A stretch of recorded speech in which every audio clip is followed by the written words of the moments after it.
Hello everyone, good morning. So welcome to Hawaii. So andito ako ngayon sa Hawaii International Airport. Okay. Aloha. Nandito ako sa airport dahil ako ay lilipad ulit.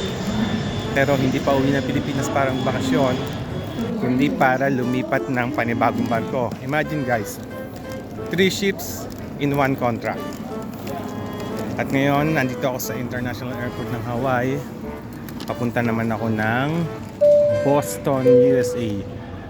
Hanapin natin yung flight natin. Ayun, Boston. So mamaya pang 2:15 ang flight ko. So ngayon is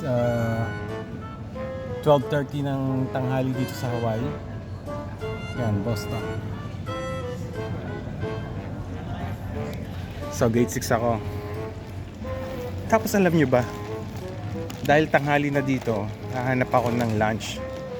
Pumunta ako sa isang restaurant dito sa airport. Ang hirap mamili ng pagkain. Lahat ng menu may nakalagay na ke. K-E, as in ke. Sa bawat meal. Nakakatakot umorder, baka ibang ke ang ma-order ko. Mahirap kainin yun.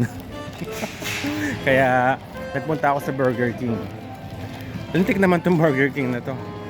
Dahil hindi ko maintindihan yung order menu sa kiosk nila, umorder na lang ako basta. At tingnan nyo naman ang binigay sa aking order. Para akong umorder ng isang baby. Ang laki. Para akong lulunodin nito. So, okay guys. So, magla-lunch muna ako with this. Ang hirap bitbitin at ang napakalaki naman ng soft drinks.